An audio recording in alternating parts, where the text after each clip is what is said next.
ஆண்டவராக இயேசு கிறிஸ்துவுக்குள் மிகவும் அன்பாக நேசிக்கப்பட்ட அன்புக்குரிய சகோதர சகோதரிகளே, உங்கள் யாவருக்கும் அன்பின் வாழ்த்துக்கள். விசேஷமாக நம்ம தொடர்ந்து பார்க்கக்கூடிய இந்த ஜீவனும் ஜீவ உரிமைகளும் என்ற தலைப்பின் கீழாக இன்றைக்கு ஒரு கேள்வி பதில பார்க்க போகிறோம். அதுக்கு முன்பாக ஒரு சிறிய ஜெபம் பண்ணிடலாம். சர்வ வல்லமையும் மகா இரக்கமும் கிருபையும் நிறைந்த அன்பின் பரலோக பிதாவே, உமக்கே துதியும் சோஸ்திரமும் கனமும் மகிமையும் சதா காலங்களிலும் உண்டாயிருப்பதாக. பிதாவே, விசேஷமாக எங்கள் வாழ்நாட்களில் இது போன்ற சத்தியங்களை எங்களை கொடுத்து அதிகமான புரிதலை ஏற்படுத்தி கொடுத்திருக்கிறீர். அதற்கேற்றபடி எங்களை நாங்கள் இன்னும் அதிகமாக உம்முடைய நீதிக்கேற்ப அர்ப்பணிக்க தேவன் தம்மை கிருபை செய்ய வேண்டுமாய் ஜெபிக்கின்றோம். இவை யாவும் எங்கள் மீட்பெரும் இரட்சகரும் குருவுமாகிய ஆண்டவராகிய இயேசு கிறிஸ்து நாமத்தினாலே கேட்கிறோம் நல்ல பிதாவே, ஆமேன். அன்புக்குரிய சகோதர சகோதரிகளே, ஒரு மிகவும் எளிமையான சின்ன கேள்வி, சின்ன பதில், சரிங்களா? இந்த நேரத்தில் தேவைப்பட்டதுனால நம்ம இதை எடுத்திருக்கோம், வேறு எதுவும் காரணங்கள் இல்லை. கேள்வி நினைச்சு பார்க்கும்போது, கர்த்தராகிய இயேசு கிறிஸ்து பரலோகத்திற்கு ஏறின போது, சிலகம் புரிஞ்சிருக்கும். கர்த்தராகிய இயேசு கிறிஸ்து பரலோகத்துக்கு ஏறின போது நீதியுடன் அவரால் முழுவதுமாக இணக்கம் அடைந்திராவிட்டால், இங்க பாருங்க, ஆண்டவர் எங்க போயிட்டாரு? பரலோகத்துக்கு ஏறின போது அப்பா பிதாவுடைய நீதி இங்க இருக்குது. நீதியுடன் இணக்கம் அடைந்திராவிட்டால், நீதியோடு இணக்கம் அடைந்திராவிட்டால்ன்றது புரியுது இல்லையா? நீதி எதிர்பார்க்குற 100% இவங்க கொடுக்க முடியல, அதான் இணக்கம் அடைந்திராவிட்டால் அப்படின்றாங்க. கர்த்தர் கிறிஸ்துவுடன் யாரும் உடன் பலி செலுத்துபவராக எப்படி இருக்க முடியும்? இவங்களா ஒரு யூகத்துக்குள்ள போய் ஒரு கொஸ்டினை ரெடி பண்ணியிருக்காங்க, அவ்வளவுதான். நம்முடைய ஆண்டவராக இயேசு கிறிஸ்து பரலோகத்துக்கு ஏறின போது இங்க பிதாவுடைய நீதி இங்க இருக்குது. இந்த நீதி கூட பாருங்க மேட்ச் ஆக முடியல. இணக்கம் அடைந்திராவிட்டால், இப்ப பாருங்க, அடைந்திராவிட்டால் இப்ப நம்முடைய ஆண்டவர் இயேசு கிறிஸ்து கூட உடன் பலி செலுத்தினராக ஒருத்தர் எப்படி இருக்க முடியும் அப்படின்னு கொஸ்டின், சரிங்களா? அவரே நீதி கூட இணக்கமா இல்லை அப்படின்னா நான் எப்படி அவர் கூட சேர்ந்து உடன் பலி செலுத்துகின்றராக நான் இருக்க முடியும் அப்படின்னு ஒரு கொஸ்டினை ரைஸ் பண்ணியிருக்காங்க. பதில படிக்கும்போது, சகல உலகத்தின் பாவங்களுக்கு திருப்தி செய்யும் விதமாக போதுமான மீட்பின் பலன் கொடுத்து வைக்கப்பட்டுள்ளது. அவரு பாருங்க எப்படி சொல்ல பாருங்க, நீங்க புரிஞ்சுக்கிட்டதுதான் தப்புங்க அப்படின்னு சொல்லல. யார் ஒரு புரியாமல் கேள்வி கேட்டா கூட இது வரைக்கும் படிச்சது இல்லை, அழகா பதில் சொல்லியிருக்காரு. அப்போ பதில் நல்லா கவனிக்கும் போது, சகல உலகத்தின் பாவங்களுக்காக திருப்தி செய்யும் விதமாக போதுமான மீட்பின் பலன் கொடுத்து வைக்கப்பட்டுள்ளது. அப்படின்னா என்ன அர்த்தம்? இங்க நீதி இருக்கு பரலோகத்துல அப்படின்னா பெர்ஃபெக்டா மேட்ச் ஆயிடுச்சு.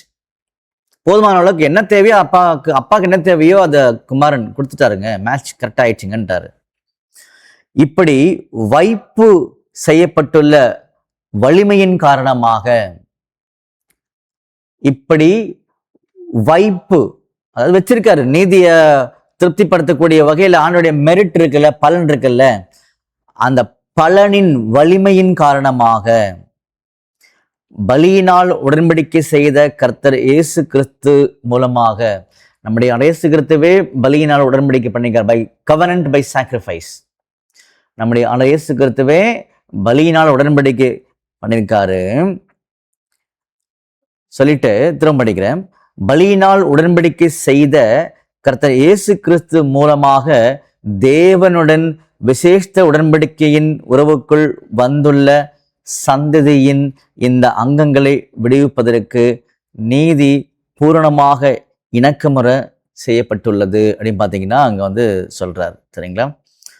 இந்த லாஸ்ட் லைன் கூட ஒருவேளை டக்குன்னு புரியாது, திரும்பவும் நிதானம் படிச்சுக்கலாம், ஒன்றும் பிரச்சனை இல்லை. அப்ப கேள்வி என்ன? நம்முடைய ஆண்டவராக இயேசு கிறிஸ்துக்கு பரலோகத்துக்கு ஏறின போது இங்க நீதி இருக்குது. நீதிக்கு ஒருவேளை அவர் இணக்கமா இல்லை அப்படின்னா உடன் பலி செலுத்துறவங்க எப்படி செலுத்த முடியும்னு கேட்டாங்க. பதில் என்ன? அதெல்லாம் போதுமான அளவுக்கு பர்ஃபெக்டாக என்ன பண்ணிட்டாருன்னா ஆண்டவர் கொடுத்துட்டாரு, நீதியுடைய தேவையை மீட் பண்ணிட்டாருங்க அவருன்னு சொல்லிட்டாரு. இப்போ நம்முடைய ஆண்டவராக இயேசு கிறிஸ்து அவர் பலியினால் உடன்படிக்கை செய்திருக்கிறாரு. அப்படி இருக்கும் பொழுது பிதாவாகிய தேவனுடன் விசேஷ உடன்படிக்கை நாம அந்த உறவுக்குள்ள வரவங்களை அந்த அங்கங்களை விடுவிப்பதற்கு இந்த நீதியானது பூரணமாக என்ன பண்ணுதுன்னா இணக்கமுறை செய்யப்பட்டுள்ளது அப்படின்னு பார்த்தீங்கன்னா சொல்றாரு. சரிங்களா? அப்போ அது இங்கிலீஷில் படிக்கும் பார்த்தீங்கன்னா ரொம்ப அழகான வார்த்தைகளை அவர் பயன்படுத்தியிருக்காங்க இங்கிலீஷில். அது நமக்கு ஈஸியாக புரியுது. சரிங்களா? Justice was perfectly reconciled to the releasing of the members of the race who came into special covenant relationship with God through Lord Jesus Christ, who made a covenant by sacrifice. அதாவது justice நீதியானது perfectly reconciled. இந்த நீதியானது சரியாக இணக்கமுறை செய்யப்பட்டுள்ளது. அதான் தமிழ் எழுதி காமிச்சாங்க. இந்த நீதியானது சரியாக perfectly ரெக்கன்சைல்டு. இதுக்கு என்ன தேவையோ ஆண்டவர் கொடுத்துட்டார். இந்த நீதிக்கு என்ன தேவையோ அதை கொடுத்துட்டார். என்ன தேவை? பலன், மெரிட், ஜீவன் அதை கொடுத்துட்டாரு. அப்படி கொடுத்ததுனால ரிலீஸ் பண்ண முடியுங்க. யார் யாரெல்லாம் பிதாகிய தேவன் கூட உடன்படிக்கைக்குள்ள வராங்களோ அவங்களை ரிலீஸ் பண்ண முடியும்.